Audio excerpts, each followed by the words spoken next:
श्री पिताजी महाराज साहब के मुखाने से जिनेंद्र पूजा को सुना।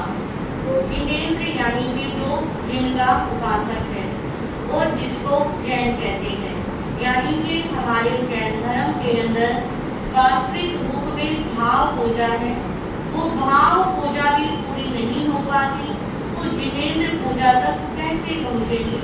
तो जिनेंद्र पूजा हमारे भावों की जितनी शुद्धि होगी, हम भावों के साथ जितना पाठ करेंगे, जितने गुरु दर्शन करेंगे, उतने हम जिनेंद्र पूजा के नजदीक पहुंचेंगे। ये सब बातें आपने सुनी।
आत्मज्ञानी सद्गुरुदेव युग प्रधान आचार्य सम्राट पूज्य श्री शिवजी जी महाराज साहब, उत्तर भारतीय प्रवर्तनी शमी सूर्या डॉक्टर पुरानी श्री सरिता जी महाराज साहब, सरल आत्मा सरल मना सद्गुरु वर्या श्री अजय कुमारी जी महाराज साहब, श्रमी गौरव प्रज्ञा ज्योति प्रवचन प्रभाविका डॉक्टर पुरानी श्री शिवाजी महाराज साहब के पावन पवित्र चरणों में कोटि कोटि वंदन।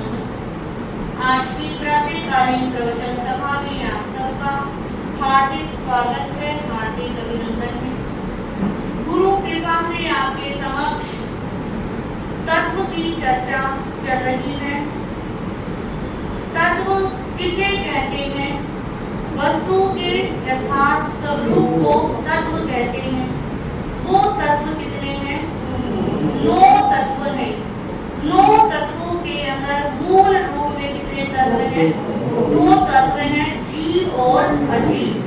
जीव किसे कहते हैं? ये भी आपने सुना।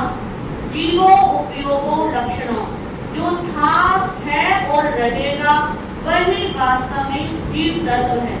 उपयोग जिसका लक्षण है उसे जीव कहते हैं। इस संसार के अंदर जीव ठसाठस भरे हुए हैं। बस इंसान कर्म के अधीन किस लिए है कि वो जीव और अजीव के अंदर भेद नहीं कर पा रहा। जीव को ही क्या मान रहा है? अपना मान रहा है कि मेरा शरीर ही क्या है, मेरा है।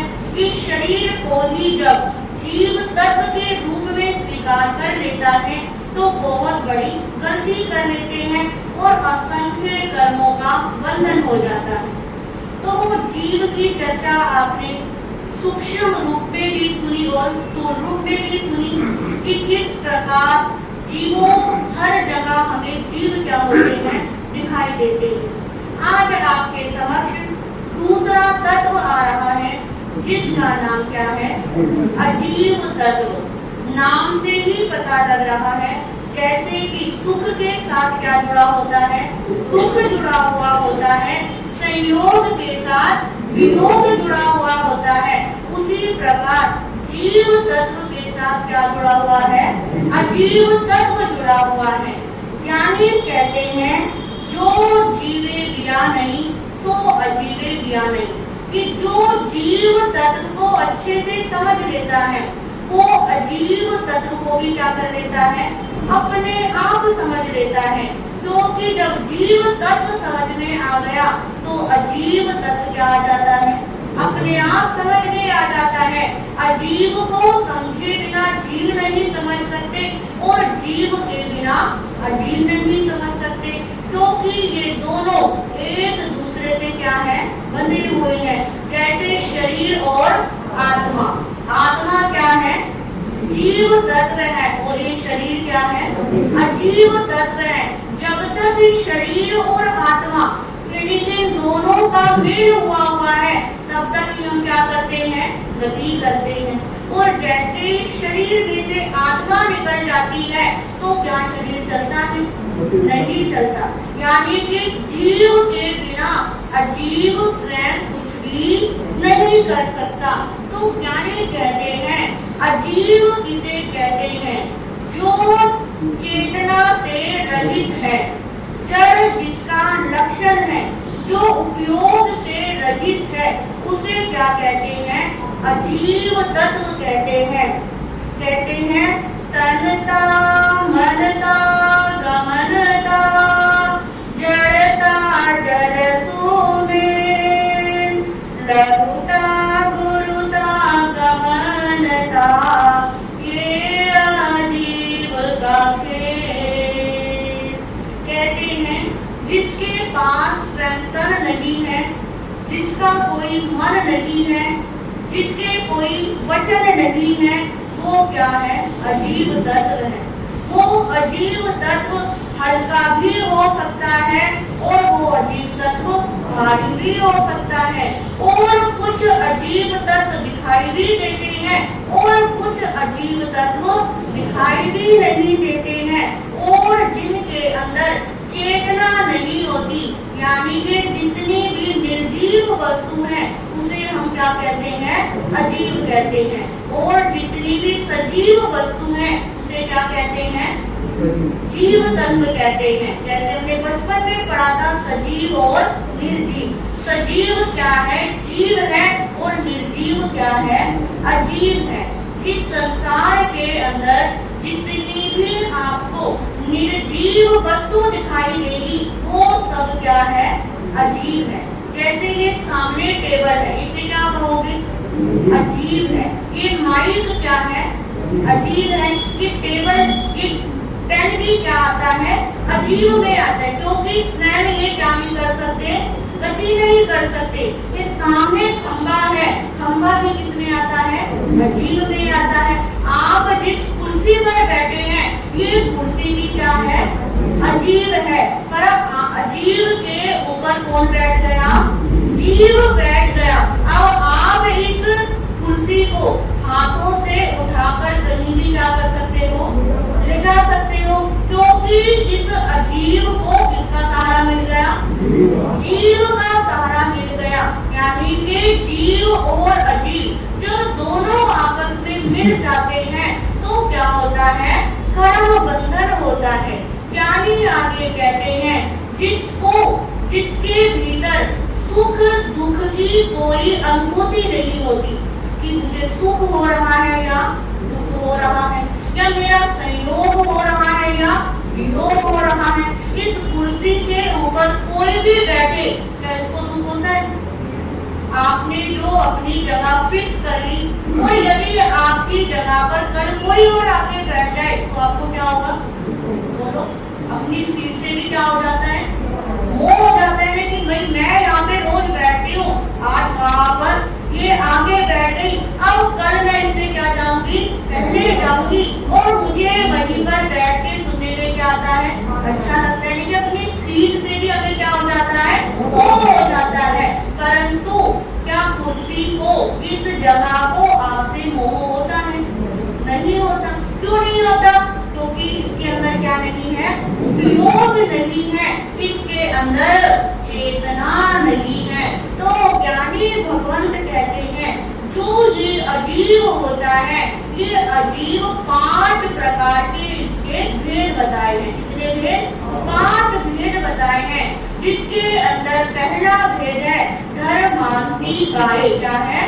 धर्मास्तिकाय, यानी कि जो इस जीव को गति करने में सहायता दे, उसे क्या कहते हैं? धर्मास्तिकाय। यानी कि जिसके सहारे हम हिल रहे हैं, हम चल रहे हैं, क्या हम कोई भी क्रिया करते हैं, उसे क्या कहते हैं? धर्मास्तिकाय कहते हैं।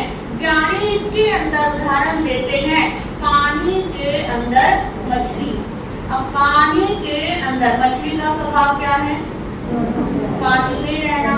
मछली को पानी से निकालते हैं तो वो क्या हो जाती है? मर जाती है। बचपन में पढ़ते थे ना, मछली जल की रानी है, जीवन उसका पानी है, हाथ लगाओ डर जाएगी, बाहर निकालो मर जाएगी।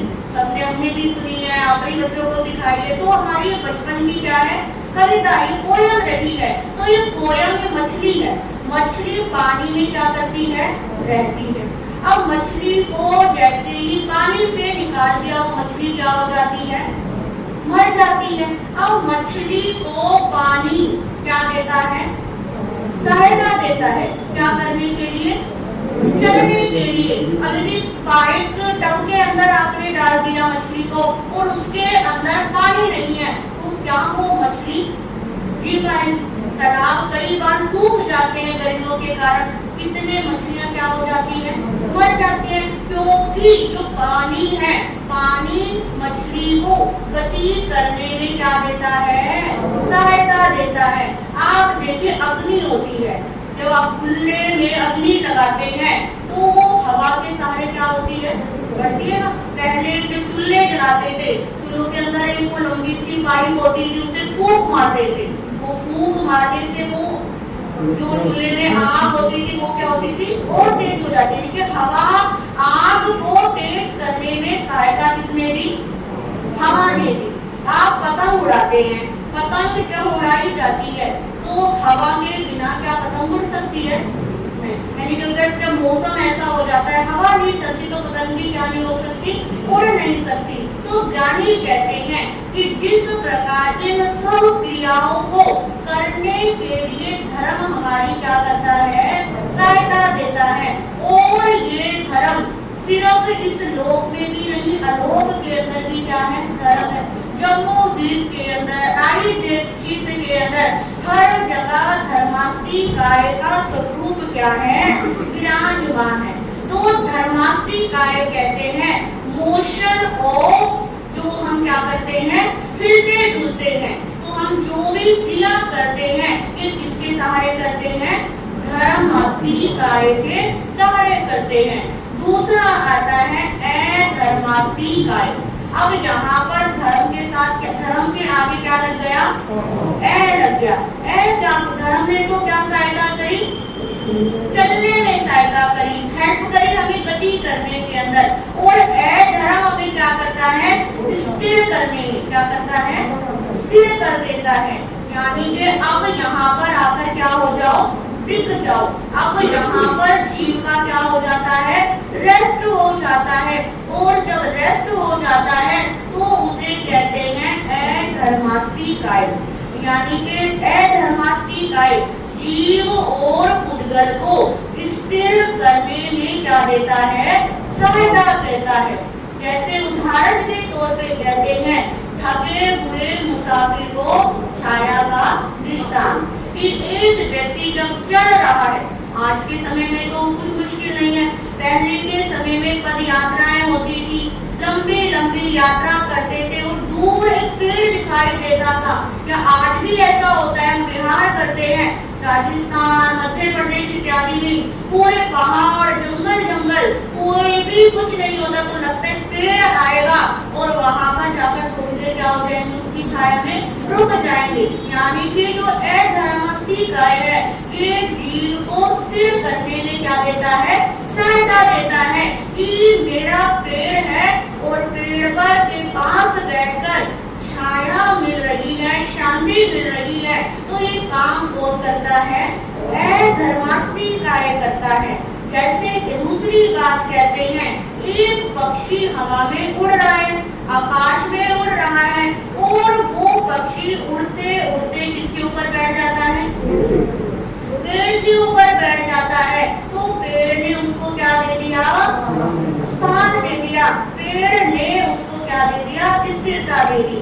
आप गाड़ी चला रहे हैं, अब चलते चलते गाड़ी में क्या लगा दी, ब्रेक लगा दी, तो गाड़ी क्या हो जाती है, रुक जाती है। तो उसी प्रकार कहते हैं, इस जगत के अंदर जो भी हमें स्थिरता देता है, एक जगह ठहरने के लिए स्थान देता है, तो वो क्या होता है, अधर्मास्ती कार्य होता है। और तीसरा अजीव का भेद है आकाशास्ती गाय। क्या नाम है, आकाशास्ती गाय। अब धर्म ने तो क्या करा था, स्थिर करा था, और आकाश क्या देता है, जगह देता है। आकाश का जो गुण होता है वो होता है अवगाहन का गुण, यानी कि ये जीव को स्थान देता है। अब इस आकाश के अंदर हम सब हैं, कितने प्राणी रहते हैं। अब पहले के समय में सिर्फ ग्राउंड फ्लोर पर ही क्या बनते थे, घर बनते थे, फिर धीरे धीरे 2 मंजिल बनने लगे, 2.5 मंजिल, 3 मंजिल, और अब समय के साथ साथ कितने मंजिल क्या बन रहे हैं, घर मिल रहे हैं। तो ये घर बनाने में किसने स्थान दिया, आकाश ने स्थान दिया ना।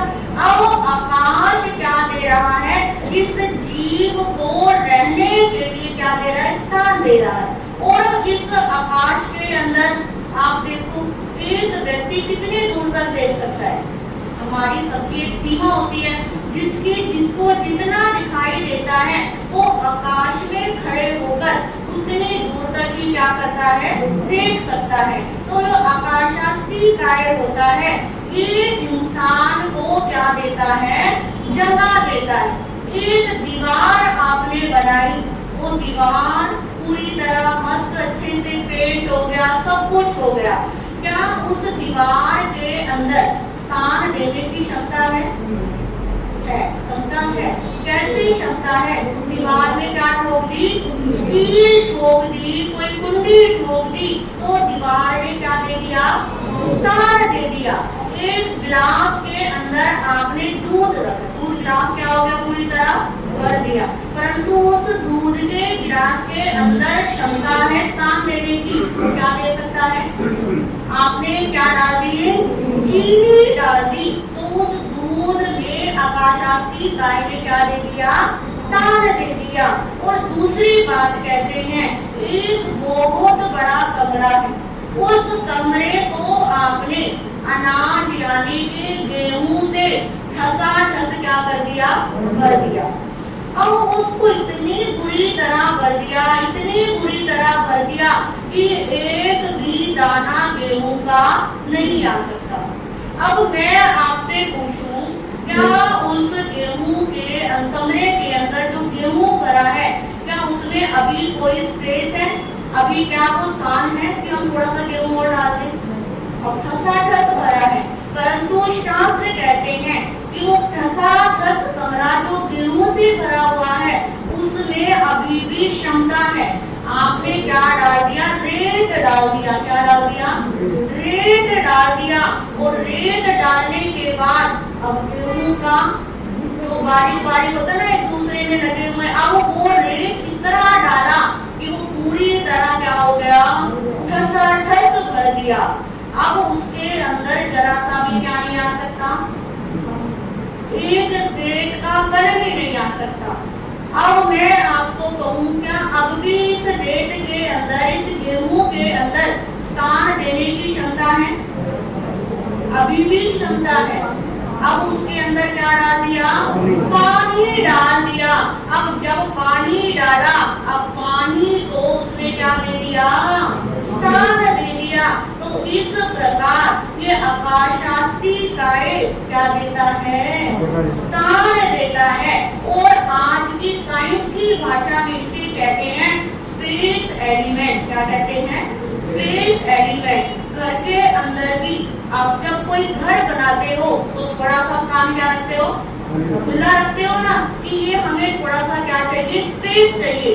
पूरी तरह ठसाठस क्या नहीं होना चाहिए, भरा हुआ नहीं होना चाहिए। तो क्योंकि आकाशास्ती काय जो अजीब तत्व का भेद है, ये जीव को क्या देता है, स्थान देता है। और इसका जो गुण होता है वो होता है अवगाहन का गुण। इसके बाद अगला चौथा जो भेद आता है उसका नाम है काल। काल किसे कहते हैं, समय को। किसे कहते हैं, समय को।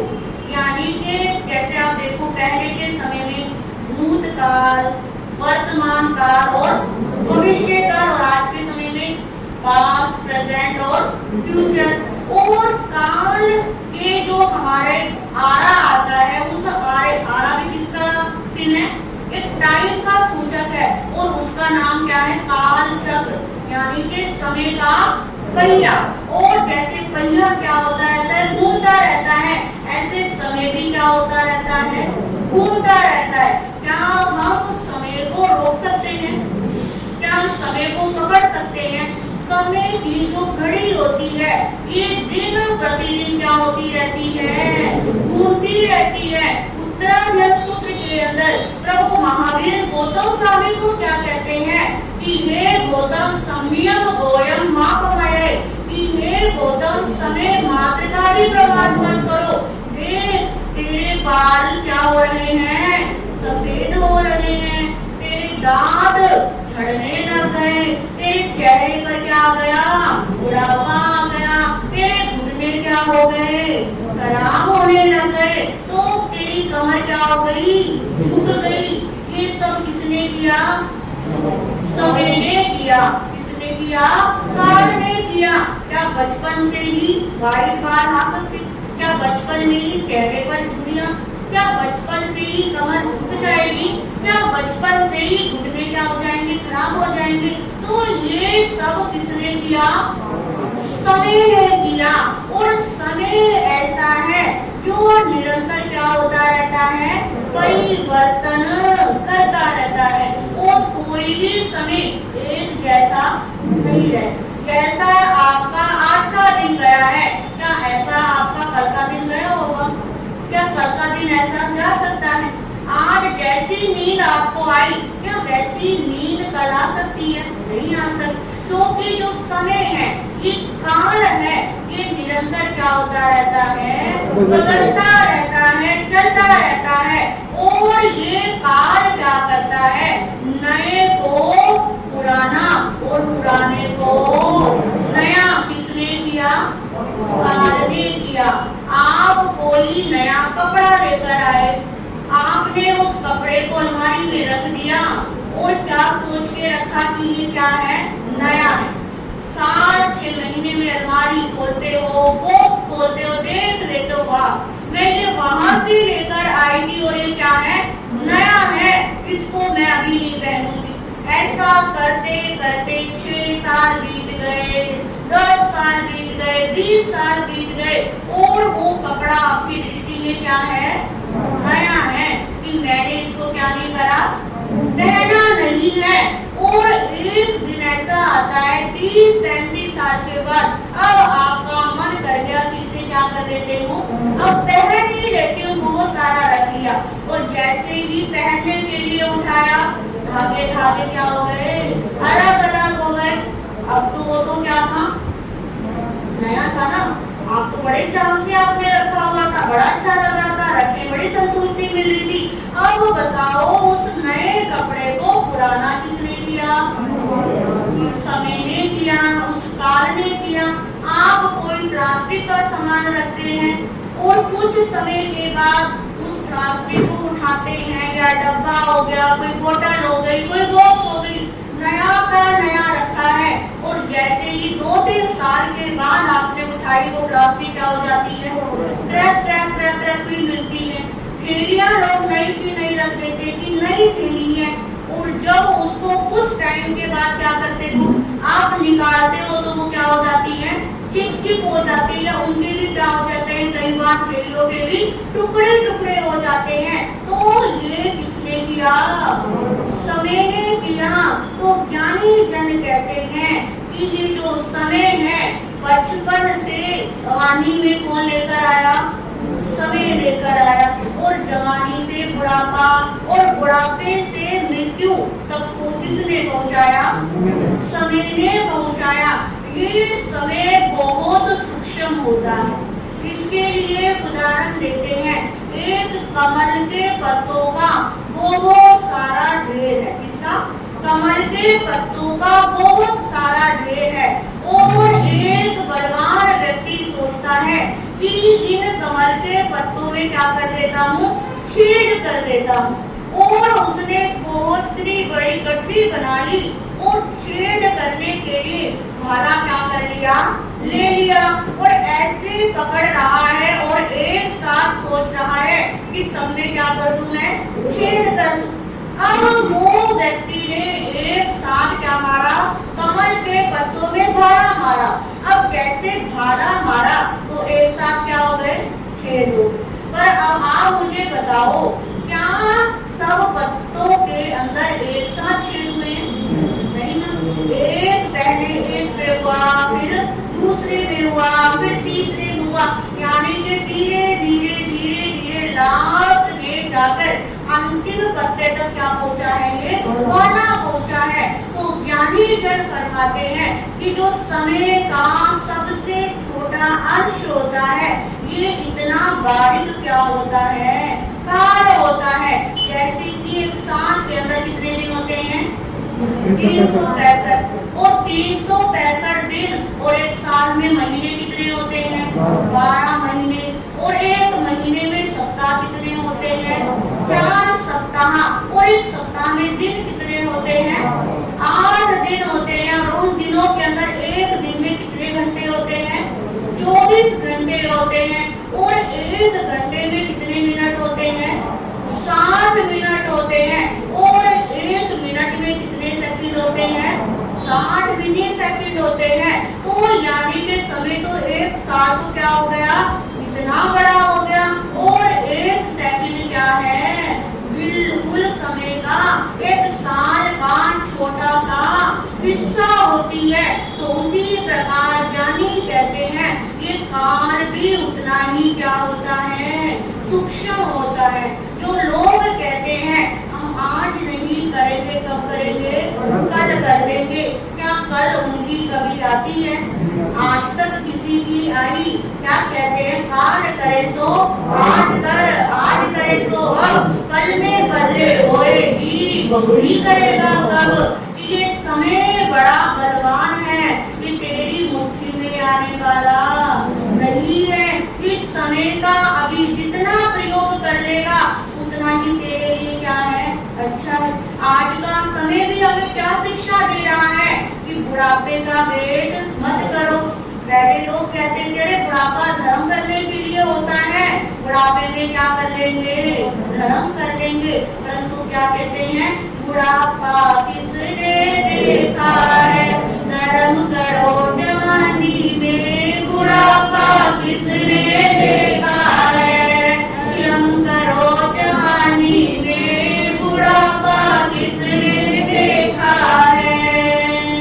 कि धर्म करना है तो कब कर लो? जवानी में कर लो। सोचते रह जाओगे, और कब काल का शहजादा आएगा और वो क्या ले जाएगा? उठाकर ले जाएगा। आप सोए के सोए रह जाओगे, बैठे के बैठे रह जाओगे। कुछ कि मौत ऐसी आती है। कहते हैं कि चाय बनाकर लाओ और चाय गैस पर रखते हैं बनाने के लिए, उधर क्या हो जाते हैं, काल को प्राप्त हो जाते हैं। भगवान के मंदिर जाते हैं, झुकते हैं और झुकते ही क्या हो जाते हैं, काल को प्राप्त हो जाते हैं। तो क्या कहते हैं कि ये काल को जिसने अपनी मुट्ठी में कर लिया, समय को जिसने पकड़ लिया कि मुझे ये करना है, उसका ये काल कुछ भी बिगाड़ नहीं सकता। फिर अगला 5वां भेद आता है खुद गरास्ती गाय। खुद गरास्ती गाय कहते हैं जो पूर्णतः विधि कुबला, कि जिसका स्वभाव करना है, सड़ना है और विध्वंस होना है, उसे क्या कहते हैं, उद्गल कहते हैं।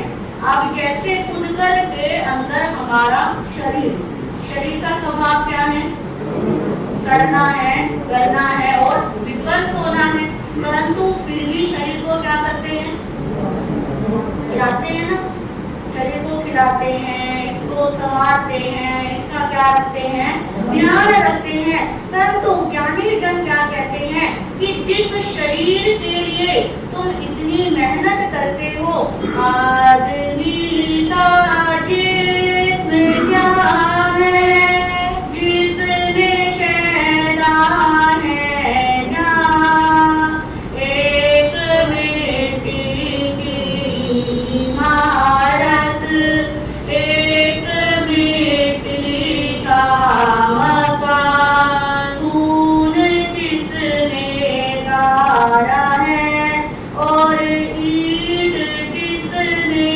हड्डियाँ, चंद श्वासों पर खड़ा है ये ख्याली आत्मा। कि कोई शरीर के ऊपर इतना क्या करता है, गुमान करता है कि मैं इतना ताकतवर हूँ, परंतु जैसे कहते हैं घर को बनाने के लिए ईंट का क्या करा जाता है, प्रयोग किया जाता है, वैसे ही हमारे शरीर के अंदर जितनी भी हमारी हड्डियां हैं वो क्या है, ईंट है। और घर को बनाने के लिए सीमेंट क्या करी जाती है, लगाई जाती है। और इस हड्डियों में जो गारा है वो किसका है, खून और मांस का है। इस शरीर के ऊपर कितना गुमान करता है, जब हड्डी टूट जाती है तो कहाँ पर आ जाते हैं, बेड पर आ जाते हैं। डॉक्टर ने 6 महीने का क्या बांध दिया, कट्टा बांध दिया कि अब हिलना डुलना नहीं है। पूरा क्या पता कमर में जरा सी रीढ़ की हड्डी का मलका क्या हो गया, खिसक गया, सिर्फ डिस्क हो गई, साइटिका का पेन हो गया, तो क्या कहते हैं, झुकना नहीं है, हिलना ज्यादा नहीं है।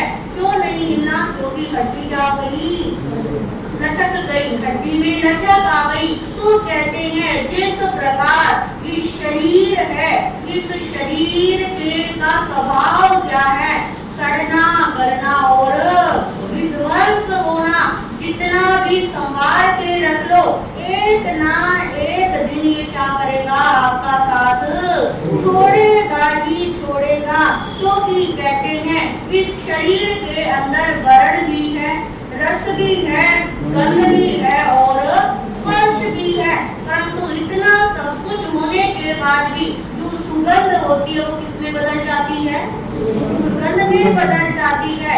जो आज आपको अच्छा लग रहा है वो कल क्या हो जाता है, नीरस हो जाता है।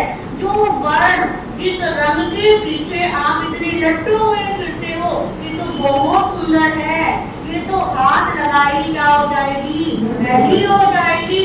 ऐसे ऐसे आज के समय में लोग क्या कहते हैं, हमारा सुंदर सी क्या चाहिए, लड़की, लड़की भी चाहिए और क्या चाहिए, सुंदर सी चाहिए। पर ये भूल जाते हैं कि आज जिसे सुंदर मान रहे हो, कल क्या वो रूप ऐसे का ऐसा रहता है, नहीं रहता। कोई कितना मर्जी इस रूप को संजो कर रख ले, इस रूप के ऊपर तो छाया आनी ही आनी है। कितनी मर्जी आप ब्यूटी पार्लर में जाकर तैयार हो जाओ, कितने मर्जी चेहरे पे मेकअप करा लो, फेशियल करा लो, परंतु जो इस शरीर का करना है।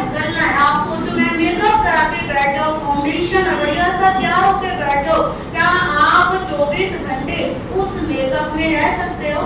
नहीं रह सकते ना। क्यों? क्योंकि शरीर का स्वभाव क्या है, वो मेकअप भी एक ना एक दिन क्या होना है, खराब होना ही होना है। तो ज्ञानी जन कहते हैं कि जो ये अजीब के 5 भेद हैं, इन भेदों को जितने समझ लिया उसे अजीब तत्व अपने आप क्या आ गया होगा, समझ में आ गया होगा कि धर्मास्थी गाय जो जीव को गति करने में क्या देता है, सहायता देता है। धर्मास्थी गाय ने क्या दे दिया, स्थिरता दे दी, और आकाश शास्त्री गाय ने स्थान दे दिया, और काल ने क्या कर दिया, चेंज कर दिया, नए को पुराना और पुराने को नया। और उद्गरास्थी गाय ने क्या कर दिया, सब कुछ ही क्या है, एंड है। कि प्रभु यहाँ पर कहते हैं कि जीव और अजीब 2 तत्व ऐसे हैं जिसका हमारे जन्म से लेकर मृत्यु तक क्या रहता है, संबंध रहता है। जब जीव गर्भ में आता है तो सबसे पहले क्या मिलता है, स्पर्श इंद्रिय। 5 इंद्रियों के अंदर पहले स्पर्श इंद्रिय का क्या होता है, निर्माण होता है। यानी कि जीव को पहले अजीव के रूप में क्या मिलता है, स्पर्श इंद्रिय मिलती है। और जन्म से लेकर मृत्यु तक इस शरीर के क्या रहते हैं, हम अधीन रहते हैं। और इस शरीर जैसा कहता है हम वैसा ही क्या होते हैं, चलते हैं। परंतु प्रभु ने अजीव तत्व के माध्यम से हमको समझाने का प्रयास किया है कि अपने आप को अजीव तत्व में मत उलझाओ, अपने आप को अजीव से हटाकर किसमें लेकर आओ, जीव में लेकर आओ। और जीव में हम कैसे लेकर आएंगे, जब हम ये जानेंगे कि शरीर अलग है और आत्मा अलग है। जब तक दोनों को एक मानते रहेंगे तब तक कर्मों का बंधन होता रहेगा। और जैसे ही दोनों को अलग मान लिया, आपको भूख उपवास है, भूख लग रही है, तो चिंतन क्या करना है। ज्ञानी जन कहते हैं कि ये भूख मुझे नहीं लग रही, किसको लग रही है, शरीर को लग रही है। कोई अपमान कर रहा है तो क्या सोचना, अपमान मेरा नहीं शरीर का हो रहा है, ये गाली मुझे नहीं शरीर को दे रहा है। कोई प्रशंसा भी कर रहा है तो ये मेरी नहीं किसकी हो रही है, शरीर की हो रही है। जब हमारे भीतर हर चीज को जब हम अपने शरीर से देखने लग जाएंगे तो जीव और अजीब में क्या आ जाएगा, भेद समझ में आ जाएगा। और धीरे धीरे करके मोह ममता ममत्व की बुद्धि भी क्या हो जाएगी, कम हो जाएगी। और एक ना एक दिन तो कम करनी पड़ेगी ही पड़ेगी, चाहे हंस के करो या रो कर करो। अपनी इच्छा से नहीं करोगे तो किसकी इच्छा से होगी, प्रभु इच्छा से। लोग कहते हैं कि जो होगा प्रभु इच्छा। लोग आजकल समय में लिखा होता है कोई प्रोग्राम होते कब तक चलेगा, प्रभु इच्छा। अरे भाई प्रभु क्या तुम्हारे लिए ही बैठा है, अपनी इच्छा तुमको क्या करेगा, जताएगा। पर नाम प्रभु का दे देते हो, करते क्या है, खुद की करते हैं। तो प्रभु कहते हैं खुद की नहीं करनी, कि शरीर और आत्मा में भेद को समझना है। जितना ये भेद हम गहराई से समझेंगे उतना अपनी आत्मा के निकट पहुँचेंगे।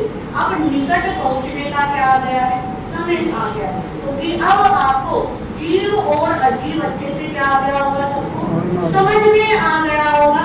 सिर्फ समझना ही नहीं है, इसको चिंतन में भी लेकर आना। रात को सोने से पहले 10 मिनट योग निद्रा में लेट जाओ और चिंतन करो, आज मैंने इस शरीर के लिए क्या किया और आत्मा के लिए क्या किया।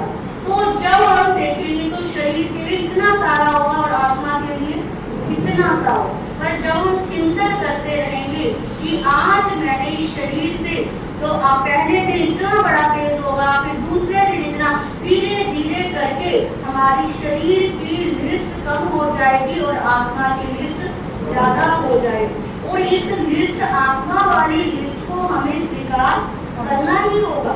हंसकर करो, आज करो, कल करो, इस जन्म में करो या अगले जन्म में, क्या उससे अगले जन्म में, कितने भी जन्म मरण कर लो, पर एक ना एक दिन तो एंड की तरफ लेकर जाना। ये नहीं कि अभी ये श्वासें पूरी हो गई और क्या हो गया, काम हो गया, ऐसा नहीं हो सकता।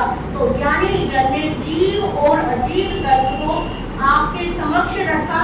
गुरु जन्मों में रहकर मैं भी जैसा समझ पाई, मैंने आपको क्या करा, समझाने का प्रयास करा।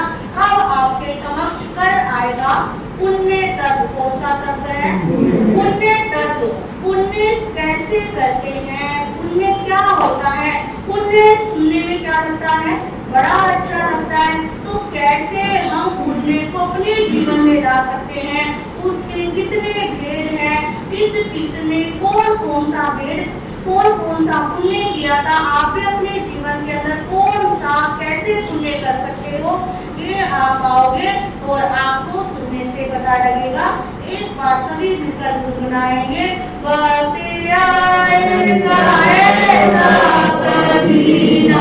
कभी आएगा ऐसा, कभी ना कभी सीधी पाएंगे हम भी, कभी ना कभी सीधी पाएंगे हम भी, कभी ना कभी ऐसा विश्वास लेने हमारे चलो, ऐसा विश्वास लेने हमारे चलो, सीधे अरिहंत में मन रमाने चलो, सीधे अरिहंत में मन रमाने चलो, सर्व कर्मों के बंधन हटाते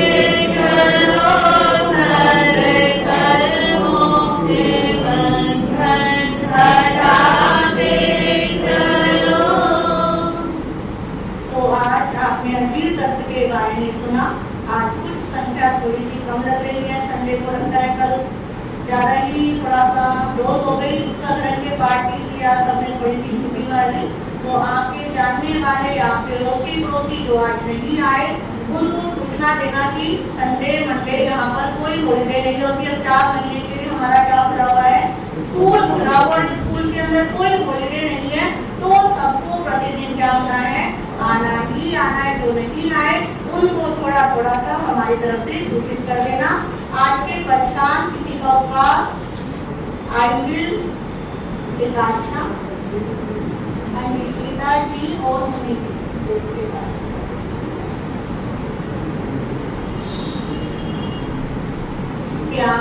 तपस्या करने वालों को धन्यवाद, धन्यवाद। आज का सामूहिक पचकान के अंदर आज टमाटो सॉस जो ब्रेड वगैरह में डालते हैं, इडली वगैरह में डालते हैं, टमाटो सॉस का प्रयोग नहीं करेंगे। और तिल का अचार, तिल का अचार और टमाटो सॉस का त्याग।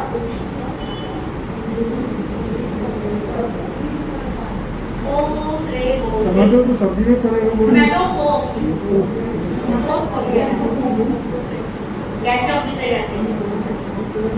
आज की माला के अंदर ओम नमो चरितस, ओम नमो चरितस की यानी कि चारित्र को नमस्कार हो। एक एक माला सही करने का प्रयास करेंगे। कोई सूचना है इन शब्दों के साथ बोलिए, भगवान महावीर स्वामी तीर्थ। आज की हमारी तरफ सभा के अंदर शालीमार बाग से जतीन जी अपनी वाइफ के साथ आए हैं, इनका हम हार्दिक स्वागत करते हैं। संसार के सभी महापुरुषों की जय, जैन धर्म की अहिंसा परमो धर्म की जय। नमो अरिहंतानम, नमो सिद्धानम, नमो आयर्यानम, नमो वज्रायनम, नमो लोये सप्तमूलम, ऐसो पंच नमोकारो सर्वपावनाशनो मंगलानंते सभ्ये सिंह परमं अवैमंगलम।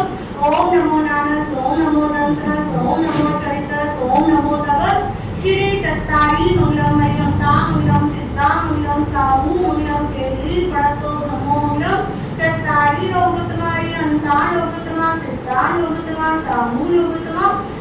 केली प्रणतो धम्मो लोकोत्तमः चत्तारि शरणं प्रवक्ष्यामि अंगे शरणं प्रवक्ष्यामि सिद्धे शरणं प्रवक्ष्यामि साहु शरणं प्रवक्ष्यामि केली प्रणतं धम्मं शरणं प्रवक्ष्यामि ये